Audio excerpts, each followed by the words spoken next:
ஹசன் என்ற ஒரு கவிஞர் இருந்தார். அவர் ஆரம்பத்தில் காபிராக இருந்தார், பின்னால் இஸ்லாத்தை ஏற்றுக்கொள்கின்றார். அவர் இஸ்லாத்தை ஏற்றுக்கொண்டதற்கு அன்பளிப்பாக நபி அவர்கள் போட்டிருந்த ஒரு ஜுப்பாவை அவருக்கு கொடுத்து விடுகின்றார்கள். அவருடைய வஃபாத்துக்கு பின்னால ஹஜ்ரத் முஆவியா ரலியல்லாஹு அன்ஹு அந்த ஜுப்பாவை 20,000 திர்ஹம் கொடுத்து வாங்குகின்றார்கள். அவருடைய வஃபாத்துக்கு பின்னால உமையாக்களிடம் அந்த ஜுப்பா செல்கின்றது. அவர்களுடைய முடிவுக்கு பின்னால அப்பாசியாக்களிடம் அந்த ஜுப்பா செல்கின்றது. அவர்களுடைய முடிவுக்கு பின்னால உஸ்மானிய பேரரசர்களில் ஒரு அரசர், சுல்தான் சலீம் என்று சொல்லக்கூடிய ஒரு அரசர் அந்த ஜுப்பாவை வாங்கி இன்று வரைக்கும் துருக்கியுடைய தலைநகரம் இஸ்தம்பூல், அங்கே தொப்கொப் ஒரு மியூசியம், அந்த மியூசியத்துல நபியுடைய ஜுப்பா இன்று வரைக்கும் பாதுகாப்பாக இருக்கு. நபி அவர்கள் மொத்தம் 9 வாள்களை பாவித்தார்கள். அதுல ஒரு வாள் ஜுல்ஃபிகார் என்று சொல்லக்கூடிய வாள் ஹஜ்ரத் அலி ரலியல்லாஹு அன்ஹு அவர்களால் நபி அவர்களுக்கு அன்பளிப்பு செய்யப்பட்டது. அந்த ஜுல்ஃபிகார் என்ற வாளும் அந்த மியூசியத்தில் இன்று வரைக்கும் பாதுகாப்பாக இருக்குது. யுத்த களம் என்றால் உங்களுக்கு தெரியும், மக்கள் அல்லோல கல்லோலப்படுவாங்க. குதிரைகளும் ஒட்டகங்களும் பாய்ந்து சென்று கொண்டிருக்கும். ஏதாவது ஒரு பொருள் கீழே விழுந்து விட்டால் அது மறுகணமே மண்ணுக்குள்ளே புதைந்து விடும். யுத்தத்தில் நபியுடைய ஒரு முன்னப்பல் ஷஹீதாக்கி விடுகின்றது.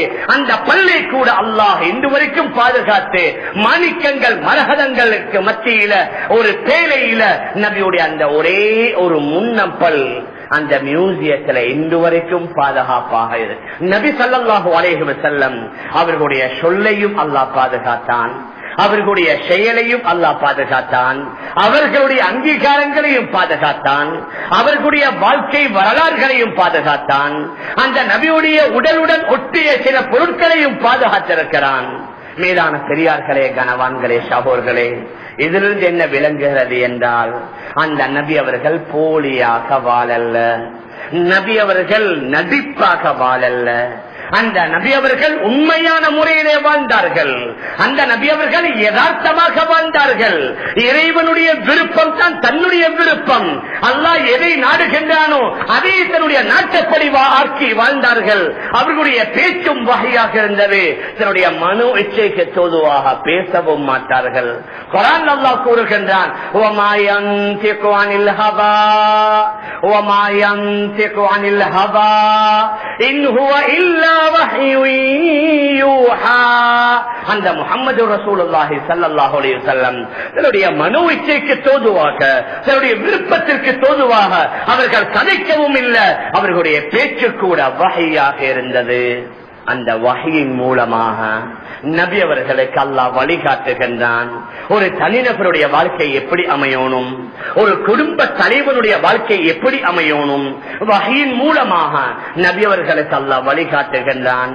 அல்லாஹ்வால் வழிகாட்டப்பட்ட அந்த வழிகாட்டுதலை வைத்து 23 வருஷம் நுபுவத்திற்கு பின்னால நபி அவர்கள் வாழ்ந்து காட்டுகின்றார்கள்.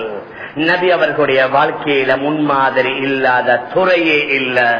அது மாடி வீட்டில் வாழ்ந்தால் என்ன, குச்சி வீட்டில் வாழ்ந்தால் என்ன, அடுப்பங்கரை முதல் ஆட்சி பீடம் வரைக்கும் ரசூலுல்லாஹி ஸல்லல்லாஹு அலைஹி வஸல்லம் அவர்களுடைய வாழ்க்கையில முழு உலகத்தில் வாழக்கூடிய இஸ்லாமிய சமூகத்துக்கு முன்மாதிரி இருந்து கொண்டிருக்கின்றது. மேலான பெரியார்களே, அன்பிற்குரிய கனவான்களே, சகோதரர்களே, அந்த நபியவர்கள் தொழுது காட்டி இந்த மாதிரி தொழுங்கள் என்றும் சொன்னார்கள். அவர்களுடைய கடைசி ஹஜ்ஜ 1,00,000க்கு மேற்பட்டவர்களுடன் செய்து இதே மாதிரி ஹஜ்ஜுடைய அமலை நீங்கள் என்னிடமிருந்து எடுத்துக் கொள்ளுங்கள் என்று சொன்னதோடு நபியவர்கள் நிறுத்திக் கொள்ளல, சஹாபாக்களுக்கு வாழ்ந்து காட்டினாங்க. நான் நபி என்ற அந்த அடிப்படையில நபி அவர்கள் தனியாக இருக்கல்ல, அவர்களுக்கு தனியான ஒரு இருக்கை, அவர்களுக்கு வித்தியாசமான ஒரு ஆடை, அவர்களுக்கு வித்தியாசமான ஒரு இருப்பு இருக்கல்ல. சஹாபாக்களுடன் 2 கலந்து உட்காருவார்கள். வெளிநாடுகளிலிருந்து வரக்கூடிய தூதுவர்கள் கூட வந்த வேகத்தில் கேட்பார்கள், ஐயுக்கும் முஹம்மத், ஐயுக்கும் முஹம்மத், உங்களை யாரு முஹம்மது ஸல்லல்லாஹு அலைஹி வஸல்லம் என்று கேட்கக்கூடிய அளவுல அவர்களுடன் நபி அவர்கள் 2 அவர்களுக்கு வாழ்ந்து காட்டினாங்க. வெறும் வணக்கங்களை மாத்திரம் அல்ல, வெறும் இபாதத்துகளை மாத்திரம் அல்ல, அவர்களுடைய ஒவ்வொரு நடை உடை பாவனை, அவர்களுடைய பழக்க வழக்கங்களை நபி அவர்கள் செயல் ரீதியாக செய்து காட்டினாங்க. யாராவது முன்ன பின்ன நடந்தா கண்ணியமான முறையில அவருக்கு நபி அவர்கள் திருத்தி கொடுப்பார்கள். ரசூலுல்லாஹி ஸல்லல்லாஹு அலைஹி வஸல்லம் 23 வருஷம் நபி பட்டம் கொடுக்கப்பட்டதற்கு பின்னால அந்த மக்களுடன் இரண்டரை கலந்து ஒரு இஸ்லாமிய மனிதன், ஒரு இஸ்லாமிய சகோதரன் எப்படி வாழணும் என்று செயல் ரீதியாக நபி அவர்கள் வாழ்ந்து காட்டினாங்க. ஒவ்வொருவருக்குரிய ஹக்கை நபி அவங்க ஞாபகப்படுத்தினாங்க. ஒரு வியாபாரி இருக்கிறாரு, அவர் நேர்மையா, அவர் உண்மையா, அவர் நியாயமா வியாபாரம் செய்யணும். ஒரு ஆள் அவர்கிட்ட வேலை செய்யறாரு, அவருக்குரிய ஹக்கையும் நபி அவங்க சொன்னாங்க.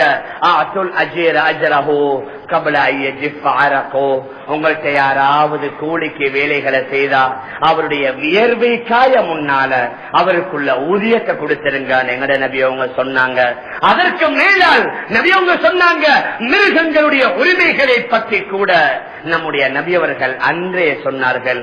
மேலான பெரியார்களே, அன்பிற்குரிய கணவான்களே, சகோதரர்களே, நபி அவர்கள் எதை சொன்னார்களோ அதை முழுக்க முழுக்க சஹாபாக்கள் எடுத்து அதே அடிப்படையில் அவர்களுடைய வாழ்க்கையை எடுத்து நடந்தார்கள். அதனால முழு உலகமும் அவர்களுடைய கால்களை வந்து முத்தமிட்டது. மேலான பெரியார்களே, அன்பிற்குரிய கணவான்களே, சகோதரர்களே, அன்று அவர்களிடத்துல பணம் பெரிசா இருக்கல்ல, ஆயுதம் பெரிசா இருக்கல்ல, அதிகாரம் பெரிதாக இருக்கல்ல, படைப்பலம் பணபலம் இருக்கல்ல. அவர்கள் செய்த புரட்சி எதால? அவர்களுடைய குணத்தால செய்தார்கள் புரட்சி. உலகத்துடைய கடந்த கால நிகழ்வுகளை எங்களால மறக்க இயலாது. பல புரட்சியாளர்கள் உலகத்தில் பெரும் பெரும் புரட்சிகளை நிகழ்த்தி இருக்கின்றார்கள். ஆனால் அந்த புரட்சிக்காக வேண்டி கொடுக்கப்பட்ட விலை சாதாரணமான விலை அல்ல. தாத்தாரியன்கள் என்று வந்தார்கள் உலகத்துல. அவர்கள் உலகத்தில் பெரும் பகுதியை தன்னுடைய கட்டுப்பாட்டுக்குள்ளே கொண்டு வந்தார்கள். அந்த தாத்தாரியங்களுடைய தலைவர் ஜங்கிஸ் கான், அவனுக்கு 4 ஆண் குழந்தைகள், இன்னும் பல பேர குழந்தைகள். அவர்கள் செய்த அநியாயம் கொஞ்ச நெஞ்சம் அல்ல. பக்தாதில் மாத்திரம் அந்த ஜங்கிஸ் கானுடைய பேரன் அலாக்கு கான் என்பவன் ஒரே நாளையில 2 லட்சம் இஸ்லாமியர்களை கொண்டு குவித்தான். உஸ்பெகிஸ்தானுடைய பகுதியில் உள்ள சமர்கந்த் என்ற பகுதி, அங்கே ஒரே நாளையில 7 லட்சம் இஸ்லாமியர்களை கொலை செய்து விடுகின்றார்கள். அந்த தாத்தாரியன்கள் ஏறி வந்த குதிரைகளால கூட நடக்க முடியாது.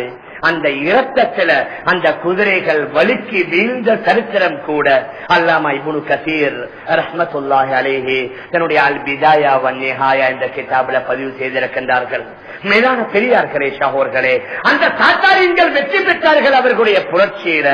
அதற்கு கொடுத்த விலை கிட்டத்தட்ட 3 கோடி முஸ்லிம்களுடைய உயிர்.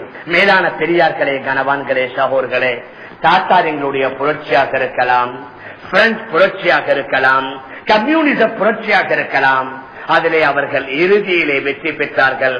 அதற்காக வேண்டி அவர்கள் கொடுத்த விலை கொஞ்ச நெஞ்சம் அல்ல. ஆனால் நம்முடைய தலைவர் ரசூலுல்லாஹி ஸல்லல்லாஹு அலைஹி வஸல்லம் வெறும் 23 வருஷம், அதிலே மக்காவுடைய வாழ்ந்த 13 வருஷம், எந்த யுத்தமும் இல்ல, எந்த போர்களும் இல்ல. மதீனாவுக்கு வந்ததற்கு பின்னால வெறும் 10 வருஷம் நபி அவர்கள் செய்தார்கள். நபி அவர்கள் இஸ்லாமியர் காபிர்கள் 2 சாரார்களுக்கு மத்தியில பலியெடுக்கப்பட்ட உயிர்கள் வெறும் 1062 பேர். முஸ்லிம்கள் காபிர்கள் 2 சாராருக்கு மத்தியில பறிபோன உயிர்கள் வெறும் 1062 பேர். ஆனால் இஸ்லாத்தை ஏற்றுக்கொண்ட உயிர்கள் கிட்டத்தட்ட 1,24,000 பேர்கள் புனித இஸ்லாத்தை ஏற்றுக்கொள்கின்றார்கள். இஸ்லாத்தை ஏற்று உண்மையான முஸ்லிம்களாக வாழ்கின்றார்கள். நபியுடைய புரட்சியதால. மேலான பெரியார்களே, கனவான்களே, சகோதரர்களே, நபி அவங்கள்ட்ட ஆயுதம் இருக்கல்ல, வெறும் கையோட போனாங்க. சாப்பிட உணவு இருக்கல்ல, ஒற்றிய வயிற்றுடன் போனாங்க. கால்ல போடு செருப்பு இல்ல, வெறுங்காலுடன் போனாங்க.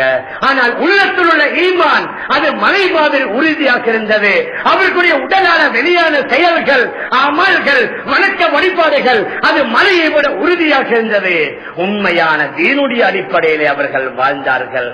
மேலான பெரியார்களே, அன்பிற்குரிய கணவான்களே, சகோதரர்களே, அதனால் இந்த நல்ல நேரத்துல நாங்க எங்களையும் மாற்றி, எங்களுக்குள்ள மோசமான குணங்களையும் மாற்றி, எங்களுக்குள்ள தகாத பண்புகளையும் மாற்றி நல்ல குணங்களை ஏற்படுத்துவதோடு நபி அவர்களும் நபி தோழர்களும் அந்த புனிதமான ரமதானுடைய பகல் காலங்களை, இரவு காலங்களை எப்படி கழித்தாங்களோ அதே அடிப்படையில் நாமும் கழித்து அவர்கள் பெற்ற பெருப்பேறுகளை பெறுவதற்கு எல்லாம் வல்ல அல்லாஹ் நம் அனைவர்களுக்கும் தௌஃபீக் செய்வானாக. ஆகவே யா அல்லாஹ் நம்முடைய பாவங்களை மன்னிப்பாயாக. ஆமீன் ஆமீன் யா ரப்பல் ஆலமீன் பிரஹ்மத்திக யா அர்ஹமர் ராஹிமீன். வல்ஹம்துலில்லாஹ்.